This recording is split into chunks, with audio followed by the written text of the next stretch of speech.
우리 양쪽 옆에 분들과 함께 인사하겠습니다. 믿음으로 끝까지 승리합시다.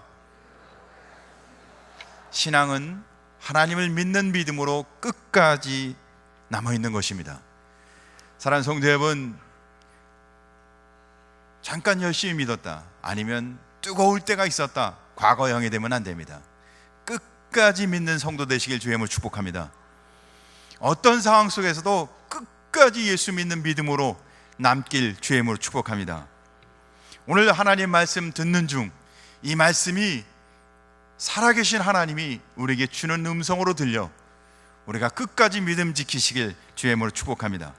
하나님이 싫어하는 두 가지가 있어요. 첫째는 믿는 성도가 타락하는 겁니다. 열심히 믿었던 성도가 과거형이 되는 거죠.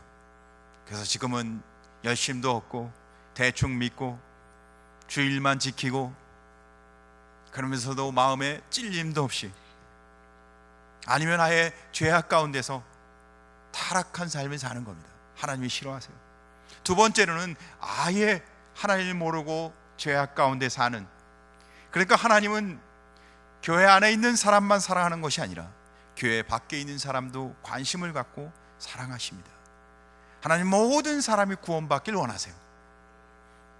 우리 모든 사람이 구원받길 원하시는데, 특별히 예수 믿는 사람들이 항상 깨어 있어야 예수 믿지 않는 사람에게 복음을 전할 수 있습니다. 그래서 오늘 성경은 깨어 있으라, 사랑하는 성도 여러분, 깨어 있는 성도 되길 주님을 축복합니다. 그래서 마가복음 13절에 보니까 주의하라, 깨어 있으라, 그 때가 언제인지 알지 못함이니라. 하나님의 때가 언제인지, 주의 때가 언제인지 우리 잘 모릅니다. 데살로니가 5장도 말합니다. 그러므로 우리는 다른 이들과 같이 자지 말고 오직 깨어 근신할지니라. 잠자지 마시고 일어나시기 바랍니다. 우리가 육체로는 다 깨어 있죠. 그러나 영적으로 잠자고 있다는 겁니다. 하나님의 때가 언제인지, 성도가 어떻게 살아야 하는지, 정말 믿음으로 사는 게 뭔지 모르는 삶을 살고 있다는 겁니다. 자신을 위해서, 육체를 위해서 세상 가운데 살면서도 잘 살고 있다고 영적으로 잠자는 자들이 많다는 것입니다. 사랑하는 성도 여러분, 깨어있는 성도 되길 주님을 축복합니다. 그래서 오늘 성경은, 오늘 고린도전서 10장은 특별히 출애굽기와 민수기를 통해서 우리에게 깨어있는 삶, 하나님의 경고의 말씀을 주십니다. 사랑하는 성도 여러분, 이 말씀이 우리를 영적으로 깨우는, 우리를 영적으로 각성시키는, 그래서 우리의 사명과 우리가 해야 할 일을 하는 복된 신앙의 복이 임하시길 주님을 축복합니다. 이스라엘 백성은 광야 애굽에서 430년간 종살이를 합니다. 우리 한국도, 우리 한민족도 38년 동안 일본의 강점기 식민지로 있었습니다. 38년밖에 있지 않았는데도 불구하고 우리에게는 그 잔재가 얼마나 많이 남아있는지 몰라요. 그래서 우리 정체성, 국민의 정체성이 때로는 흔들릴 때도 있습니다. 430년 동안 종살을 했던 이스라엘, 그들이 독립한다는 건 거의 불가능한 일이었습니다. 그들 스스로는 절대 독립할 수 없습니다. 그래서 하나님이 하나님의 사람 모세를 통해 무슨 일을 일으켜요? 초자연적인 방법, 그러니까 사람이 힘으로 할 수 없는 하나님이 하시는 초자연적인 방법을 통해서 그들을 어떻게 해요? 애굽에서 이끌어내십니다. 누가 하신다는 거예요? 하나님이 하셨다는 겁니다. 그리고는 그들이 애굽에서 출애굽한 이후 그들의 인원이 보니까 200만이에요. 200만. 이 남양주 시민의 한 3배쯤 되는 인구가 이제 출애굽해서 가고 있는 겁니다. 근데 하나님이 그들을 그 광야의 뜨거운 날씨로부터 구름 기둥으로 보호하십니다. 사랑하는 성도 여러분, 이제 날씨가 쌀쌀해져요. 그래서 이제는 뭘 태요? 뜨거운 에어컨을 따뜻한 보일러를 틀어놔야 합니다. 한여름에는요 에어컨을 틀어야 돼요. 근데 교회 밖에만 나가도요 얼마나 더운지, 또 밖에 있다 들어온 분이 들어오시면 계속 더우니까 부채질 하시고. 사랑하는 성도 여러분, 200만이 광야에 있는데 하나님이 에어컨을 틀어놓으신 거예요. 하나님과 함께하는 백성이었다는 겁니다. 할렐루야. 그들이 바다를, 홍해를 건너가는데, 200만이 그 홍해를 건너가는데 하나님이 그 바다 가운데 통과하게 하셔서, 사랑하는 성도 여러분, 바닷물을 어떻게 막겠습니까? 200만이 지나갈 수 있도록 하나님이 바닷물을 어떻게 해요? 다 막아놓으시고 통과하게 하셔서, 이것을 우리가 출애굽 사건이라고 얘기합니다. 다시 말하면 하나님이 이스라엘 백성에게 하신 역사였던 겁니다. 그래서 오늘 고린도전서 10장 1절을 한번 보니까, 한번 성경을 한번 보여주시죠. 같이 한번 읽겠습니다. 1절 2절 한번 읽겠습니다. 시작. 형제들아, 나는 너희가 알지 못하기를 원하지 않으노니 우리 조상들이 다 구름 아래에 있고 바다 가운데로 지나며 모세에게 속하여 다 구름과 바다에서 세례를 받고. 세례를 받았대요. 그들이 구름 가운데 있고 홍해 바다를 걷는 것을 세례받았다, 이렇게 얘기합니다. 우리가 사실은 세례를 받습니다. 이제 다음 11월이 되면 저희도 세례를 베풉니다. 세례를 베푸는 의미가 뭘까요? 세례는 내가 이제는 죄 가운데 있지 아니하고 예수 그리스도와 하나 연합된 것, 내가 이제는 하나님의 자녀가 된 것, 내가 그리스도에게 속한 것을 물세례를 줘서 표시하는 겁니다. 하나님과 온 성도 앞에서 나는 이제 하나님의 백성입니다, 나는 이제 그리스도와 하나 된 연합된 자입니다 라고 공포하는 겁니다. 그게 세례예요. 그러니까 이스라엘 백성이 출애굽해서 그들이 광야의 삶을 시작하는데 하나님이 물을, 홍해 바다를 건너 구름 기둥 가운데 있게 하신 것은, 이제는 너희는 내 백성이다, 하나님은 우리의 하나님이시다, 하나님과 하나 되어서 이제는 그 광야를 가는, 그러니까 광야길도 하나님과 함께 하니까, 하나님과 연합해서 가니까 그들이 광야에서 어떻게 삽니까? 땅에서 농사를 짓지도 아니하고 옷을 만들기 위해서 길쌈을 하지도 아니했는데, 그 광야 40년 동안, 광야는 뭐예요? 말 그대로 아무것도 없는 곳입니다. 그런데 그곳에서 40년 동안 그들이 배고파 죽은 사람도 없고, 옷이 헐거져 옷이 헤어진 사람도 없고, 사랑하는 성도 여러분, 하나님이 먹히시고 입히시고 하나님이 다 그들의 필요와 공급을 채워 주셔서, 왜? 하나님의 백성이기에, 하나님이 우리의 하나님이시기에. 사랑하는 성도 여러분, 예수 믿고 세례받은 이후 그의 삶은 하나님이 함께하고, 하나님이 나의 하나님이 되는, 하나님이 나의 구주 되시는 하나님으로부터 은혜 가운데 사는 성도인 줄 믿으시기 바랍니다. 그런데 세례받고 예수 믿고 사는데 하나님보다 다른 걸 더 사랑한다는 거예요. 돈이 없으면, 하나님은 없어도 사는데, 예배는 안 드려도 사는데 돈 없으면 죽을 것 같아요. 여러분 어떻게 사십니까? 하나님의 백성으로 세례받은 예수 그리스도와 하나 되어 이제는 세례받은 성도로 살아가시는 성도 되길 주의 이름으로 축복합니다. 그러니까 이스라엘 백성은 광야에서 어떻게 살아요? 신령한 물과 신령한 음식을 먹으며 하나님이 공급하는 은혜 가운데 살았다는 겁니다. 그게 성도의 삶입니다. 자기가 잘나서 돈 많이 벌어서 잘 사는 것 신앙의 복이 아닙니다. 하나님이 주시는 은혜 가운데, 하나님의 날마다 주시는 은혜를 경험하며 내가 예수 믿어서 구원받은 자녀로 잘 사는 게 복인 줄 믿으시기 바랍니다.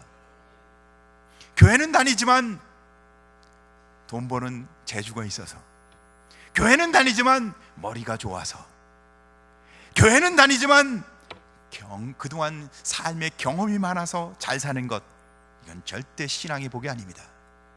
사랑하는 성도 여러분, 교회를 다닌다면, 예수 그리스도를 구주로 믿는다면, 주님이 주시는 은혜 가운데, 하나님이 주시는 은혜 안에서 기쁨과 감사와 찬송이 넘치는 복된 성도의 삶을 사시길 주님의 이름으로 축복합니다.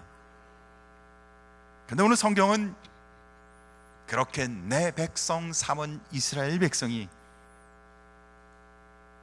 하나님의 경고 말씀에 따라 살지 않습니다.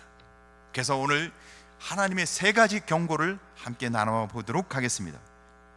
그들이 광야에서 40년 동안 하나님의 그런 은혜 가운데 사는데, 광야에서 하나님이 약속한 가나안 땅에 가는 사람은 딱 2사람밖에 가지 못합니다.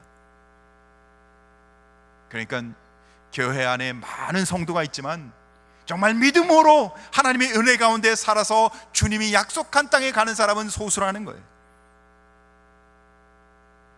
광야에서 그 많은 200만이 그 광야 사막에 다 묻히고 딱 2명, 믿음으로 산 2명만 약속의 땅에 갑니다. 그들은 하나님의 경고를 무시했기 때문입니다. 하나님이 끊임없이 주시는 말씀을 무시합니다. 출애굽기 32장에 우상 숭배의 장면이 나옵니다. 모세가 기도하러 가니까 남아있는 백성들이 하나님이 어디 있는가? 그래서 그들이 하나님을 형상화해서 만듭니다. 금송아지죠. 금송아지를 만들어 놓고 그들은 어떻게 해요?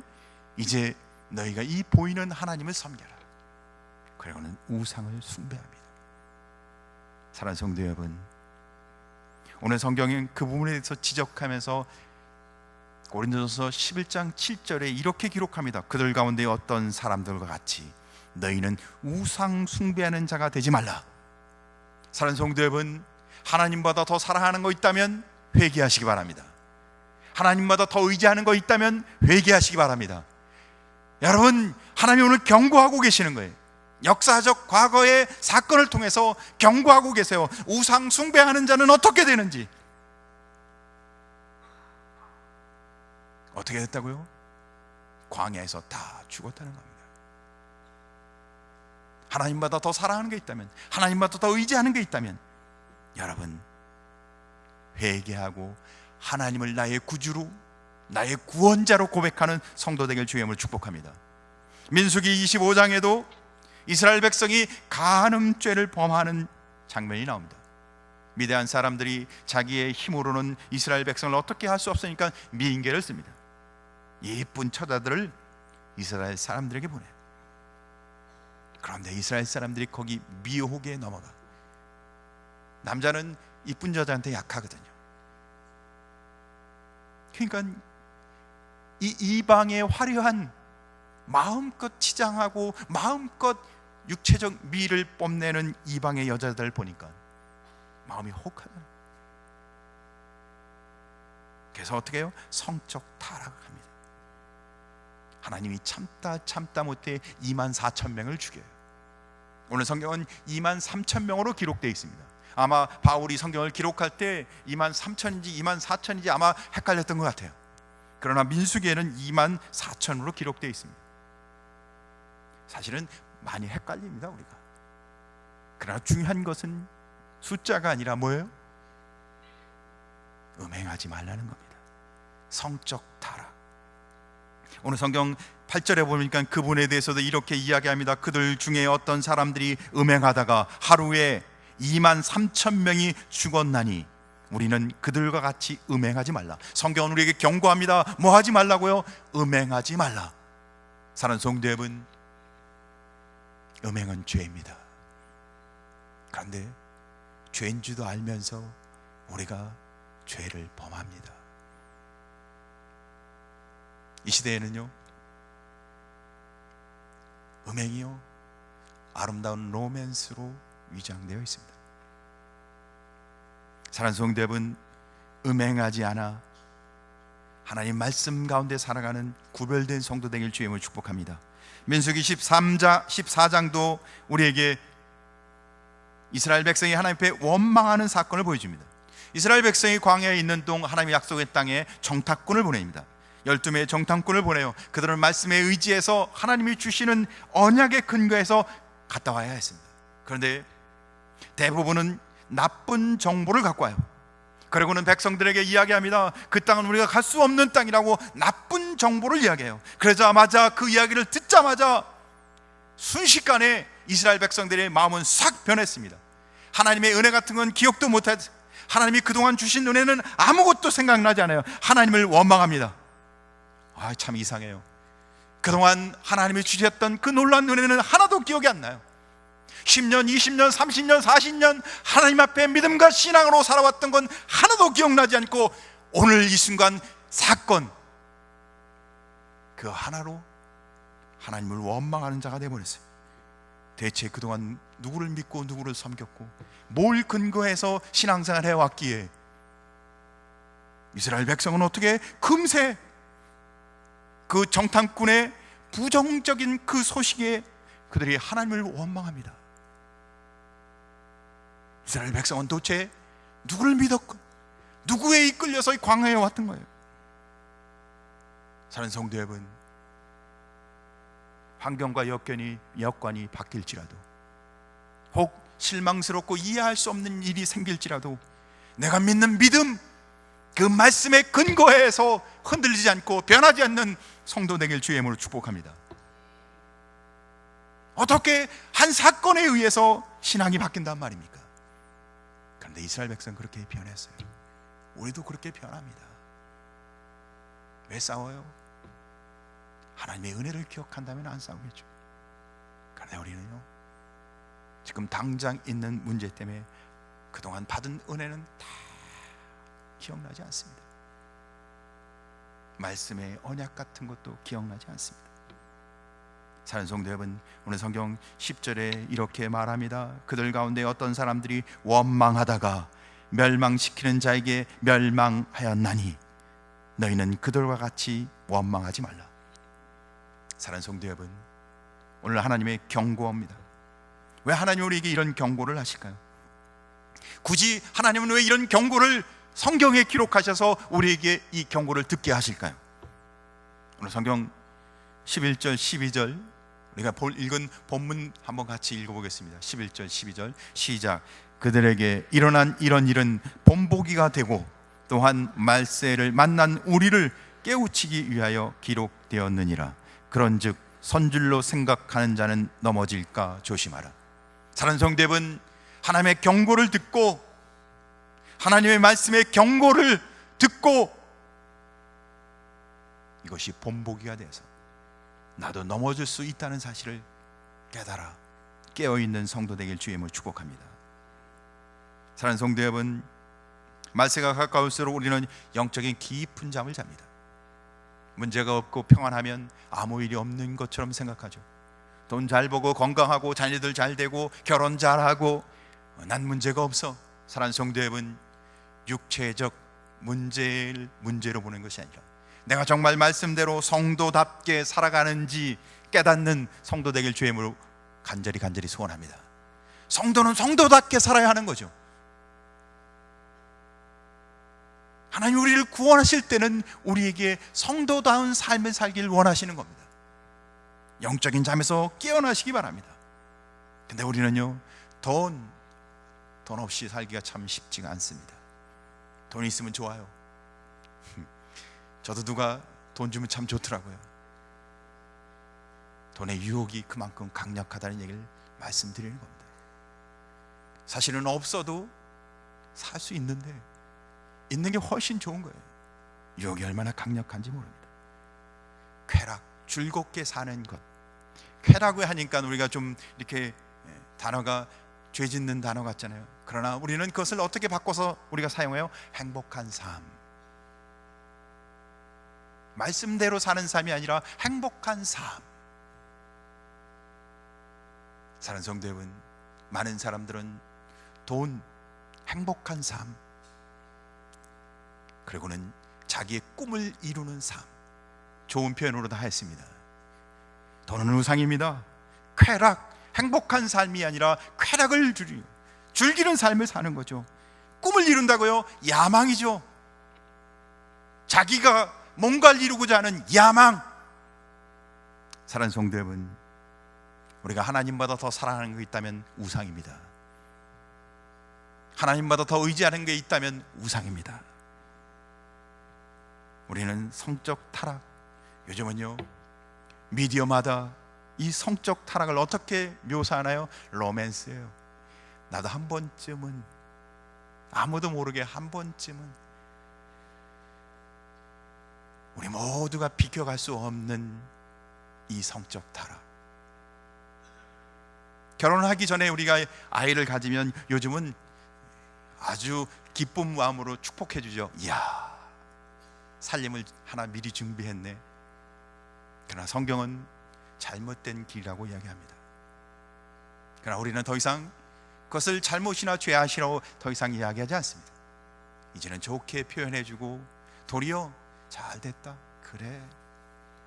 사랑하는 성도 여러분, 우리는 말씀이 우리에게 말씀한 대로 살아가길 노력합니까? 아니면 말씀이 아니라고 하는 길을 가면서도 평안하십니까? 그래서 많은 사람들은 도리어 힘들면, 어려우면, 상황이 불리해지면 하나님을 원망합니다. 자기는 하나님 말씀대로 살지 않으면서 하나님께 불평합니다. 하나님을 시험합니다.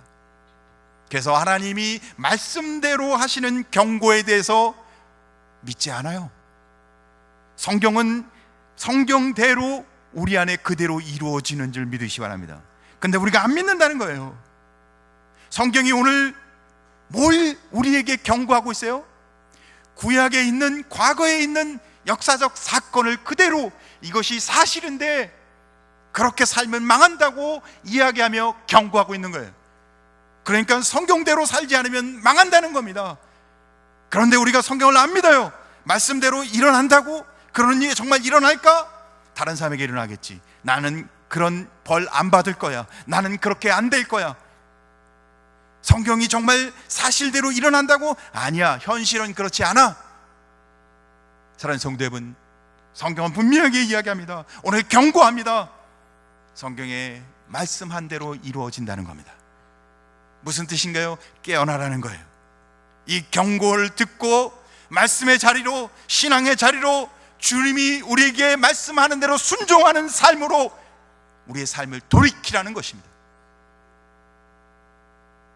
하나님의 경고를 듣는 성도 되길 주님을 축복합니다. 두 번째, 하나님의 경고 두 번째.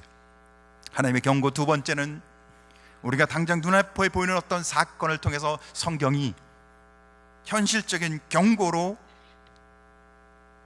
그 사건이 어떤지가 아니라 바로 그것을 보면서 너도 깨어라. 그래서 누가복음 13장에 이야기합니다. 갈릴리에 많은 사람들이 예루살렘 성전에서 제사를 드리고자 그들이 예루살렘으로 올라갑니다. 그런데 아무 이유도 없이 로마 총독이었던 빌라도가 예배드리러 온 사람들을 어떻게 해요? 살인을 해버립니다. 예배드리러 온 것밖에 없는데. 그래서 그것을 제자들이 예수님께 찾아가서 묻습니다. 예수님, 갈릴리 사람들이 지금 이렇게 제사를 지내러 갔다가 살육을 당했습니다. 그들이 무슨 죄가 있길래 그들이 그렇게 죽어야 합니까? 예수님이 말씀합니다. 그들이 그렇게 죽은 것은 누구의 죄인지 묻지 말고 그 사건을 보면서 너희는 그들처럼 그렇게 되지 않기 위해서 회개하고 돌이켜라. 우리는 사건이 일어나면 저건 누구의 죄인지, 저게 왜 저렇게 됐는지 파악하기를 더 좋아합니다. 근데 성경은 도리어 그 사건을 보면서 도리어 나도 회개하고 망하지 않도록 경고로, 내게 하나님이 주시는 경고로 생각하고, 사랑하는 성도 여러분, 사건을 통해서 내게 주시는 하나님의 메시지로 듣는 은혜가 있길 간절히 소원합니다. 실로암 망대, 그러니까 높은 망대에 사람들이 올라갑니다. 공사가 부실해서 그만 그 망대가 무너지고 그 망대에 올라갔던 많은 사람들이 추락해서 희생을 당하고 맙니다. 그때도 예수님이 그 사건을 보고 제자들이 예수님께 묻습니다. 누구의 죄값으로 된 것입니까? 누가 죄가 많아서 저렇게 망대가 무너졌습니까? 누구의 죄값입니까? 예수님 말씀하세요. 누구의 죄값으로 된 것이 아니라 그들이 너희보다 죄가 많아서 죽은 줄 아느냐? 그렇지 않다. 너희들도 회개하지 않으면 망하느니라. 깨어 있으라는 얘기입니다. 사랑하는 성도 여러분, 하나님의 경고는 계속되어지고 있습니다. 그런데 하나님의 경고는 계속되어지는데 사람들은 깨어있지 않습니다. 성경은 계속된 경고를 기근과 지진, 난리와 난리가 말세가 되면 일어날 것으로 이야기합니다. 우리에게는 계속 사건과 계속 어려운 일과 계속 위기가 닥쳐옵니다. 그러나 수많은 사람들은, 수많은 하나님의 교회의 성도들은 그 경고를 내게 주신 경고로 생각하지 않습니다. 세 번째, 하나님의 경고 세 번째, 2001년 9월 11일 하나님이 이 지구에, 이 지구촌에 경고를 하십니다. 하나님은 왜 그런 경고를 하실까요? 그것은 세계 무역회관 쌍둥이 빌딩이 비행기로 인해서 건물이 무너지고 3,000명에서 4,000명까지 수천 명이 생명이 잃게 되는 사건이었습니다. 왜 하나님은 이런 경고를 하실까요? 우리가 망하지 않게 하기 위해서 하나님이 경고하십니다. 교회가 일어나길 원해서, 또한 불신자가 죄악된 길로 가지 않고 생명의 길로 나오길 하나님은 원해서 하나님은 이런 경고를 하시는 것입니다. 이 끔찍한 사건, 그래요, 이것은 하나님의 놀라운 경고였죠. 이 경고를 듣고 사람들은 돌이켜야 했습니다. 그 비행기 안에는 특별히 믿음의 청년 토드 비버라는 청년이 타고 있었습니다. 그는 앞으로 선교사의 꿈을 갖고 있었고, 그는 자기 몇몇 친구와 함께 그 비행기를 타고 있었어요. 사실 그 비행기는 테러 분자들에게 탈취돼서 워싱턴으로 향하고 있었습니다. 백악관으로 향하고 있었죠. 그러니까 만약에 그 비행기가 정말 백악관으로, 그 목표했던 대로 백악관으로 갔다면 아마 제3차 대전이 일어났을 겁니다. 그런데 이 토드 비버라는 청년은 자기 몇몇 친구와 함께 주기도문을 암송하는 것을 신호로 해서 테러 분자들에게 다 일제히 달려들었어요. 그래서 비행기 방향이 바뀐 겁니다. 그래서 그 비행기는 도리어 무역회관에 떨어져 추락했습니다. 하나님은 왜 이런 경고를, 끔찍한 경고를 하실까요? 더 많은 사람들이 타락하지 않고 주님 앞에 돌아오기를 원하십니다. 특별히 이 경고는 미국을 한 경고였습니다. 미국은 경제적으로 부강한 나라입니다. 그래서 그들은 오만불순하고 방종하고 물질을 우선시하는 물질주의 개인주의의 대명사, 죄악의 소굴이 되어가고 있습니다. 하나님을 믿는 나라라고 하지만 죄악의 소굴입니다. 특별히 미국 교회를 향한 하나님의 경고죠. 미국 교회는 세속화되어 가고 있습니다. 점점 교회는 줄어들고 교회는 텅텅 비어가고 있습니다. 40만 개의 교회가 있다고 하는데 교육자가 없는 교회가 숱합니다. 교회는 있는데 교육자가 없어요. 왜냐? 목회자 된다는 게 얼마나 힘들어요. 박봉에 고생은 하고, 그렇다고 부흥이 일어나는 것도 아니고, 그래서 신학교를 가는 사람이 없어요. 미국은 점점 교회가 힘을 잃어가고 세속화되어 가고 있습니다. 그러나 미국과 미국 교회만을 위한 경고겠어요? 사랑하는 성도 여러분, 바로 우리에게 주는 하나님의 경고인 것입니다. 그런데 중요한 것은 하나님은 계속해서 경고하고 있습니다. 계속해서 우리에게 말씀하고 있습니다. 그러나 우리는 회개하지 않는다는 겁니다. 하나님 계속 경고하시지만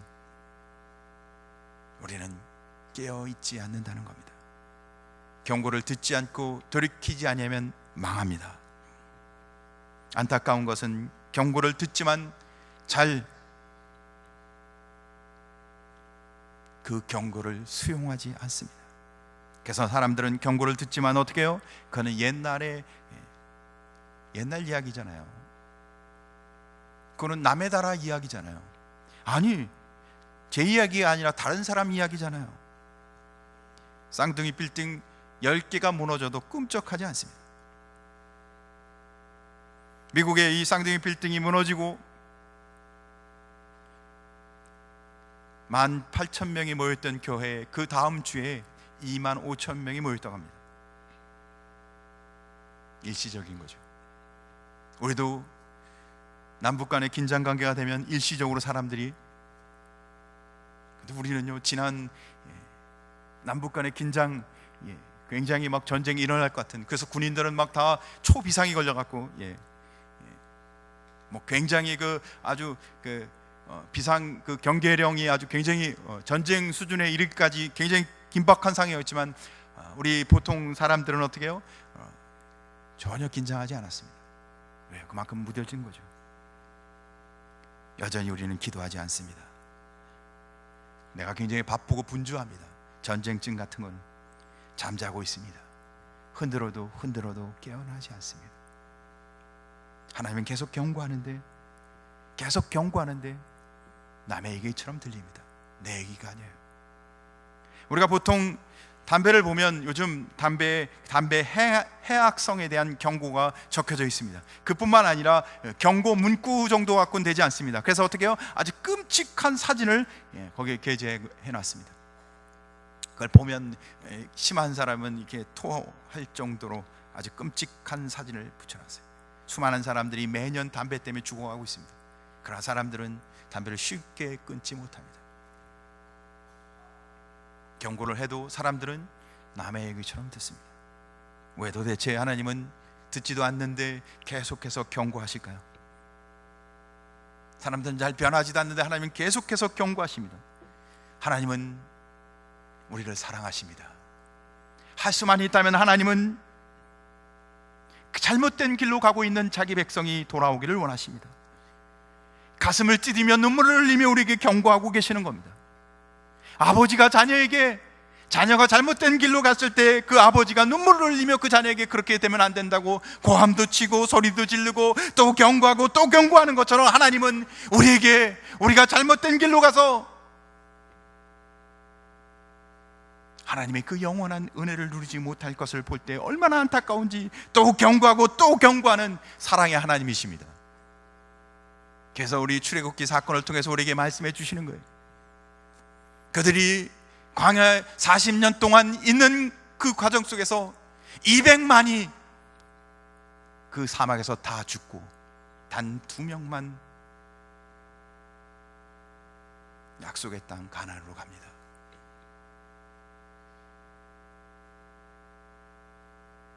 오늘 성경은 우리에게 경고합니다. 깨어 있으라고. 단 2명만 믿음으로 살았습니다. 하나님은 우리에게 어떤 방법, 어떤 수단을 다 동원해서더라도 우리가 그 위험으로 가지 아니하고 우리가 깨우쳐 회복되기를 원하십니다. 사랑하는 성도 여러분, 하나님의 경고를 지금 받고 계신가요? 하나님이 내게 어떤 경고를 하고 계시는가요? 하나님의 경고가 들리시나요? 하나님의 경고가 들려지는 성도 되시길 주의 이름으로 축복합니다. 하나님의 경고가 들려지고 마음으로 깨달아져서 삶이 변하는 복된 성도 되길 주의 이름으로 축복합니다. 그런데 믿는 성도가 깨어나지 못한다면 교회 밖 모든 사람들은 소망도 희망도 없습니다. 우리는 하나님이 세상을 변화시키러 우리를 구원하여 교회 공동체로 세워주셨습니다. 그러니까 교회는 빛과 소금, 세상의 소망입니다. 근데 세상의 소망인 교회도 깨어있지 않고 꿈쩍 안 한다면 세상에는 무슨 소망이 있겠습니까? 사랑하는 성도 여러분, 하나님은 교회 안한 성도뿐만 아니라 교회 밖 모든 사람도 사랑하십니다. 쌍둥이 빌딩이 무너지기 직전 TV에 한 장면이 비춰집니다. 그 빌딩 고층 아주 높은 꼭대기에 흰 천을 흔드는 한 사람이 있었어요. 구조해달라고 높은 빌딩의 창문을 열고 천을 흔드는 거예요. 선을 흔들지만 이미 때는 늦었습니다. 구조할 수도 탈출할 수도 없습니다. 왜요? 그 빌딩은 곧 20-30분 후에 무너졌기 때문입니다. 늦어버리면요, 아무리 발버둥쳐도 소용이 없습니다. 그러나 우리는 아직 늦지 않았습니다. 우리는 아직 회개할 수 있고 돌이킬 수 있고 하나님의 말씀을 듣고 우리는 깨어 주님의 자리로, 은혜의 자리로 나갈 수 있습니다. 우리는 복음을 전할 수 있습니다. 세상의 유일한 소망인 예수 그리스도 복음을 전할 수 있습니다. 그들을 구원할 수 있는 이 복음, 유일한 복음을 우리는 전할 수 있습니다. 그것이 우리에게 주신 사명입니다. 우리를 하나님이 구원하여 주셔서 세상을 구원하길 원하시는 게 하나님의 뜻입니다. 교회가 교회 안에서 머물러서 있는 것이 아니라 교회를 통하여 하나님의 거룩한 복음의 역사를, 구원의 역사를 이루길 원하시는 것이 하나님의 뜻입니다. 그래서 교회는 소망입니다. 복음만이 소망입니다. 그래서 하나님은 우리에게 이 놀라운 일을 감당하길 원하십니다. 사랑하는 성도 여러분, 육체 가운데 살지 아니하고 하나님이 주신 이 은혜의 삶을 사는 성도 되길 주의 이름으로 축복합니다. 기도하겠습니다.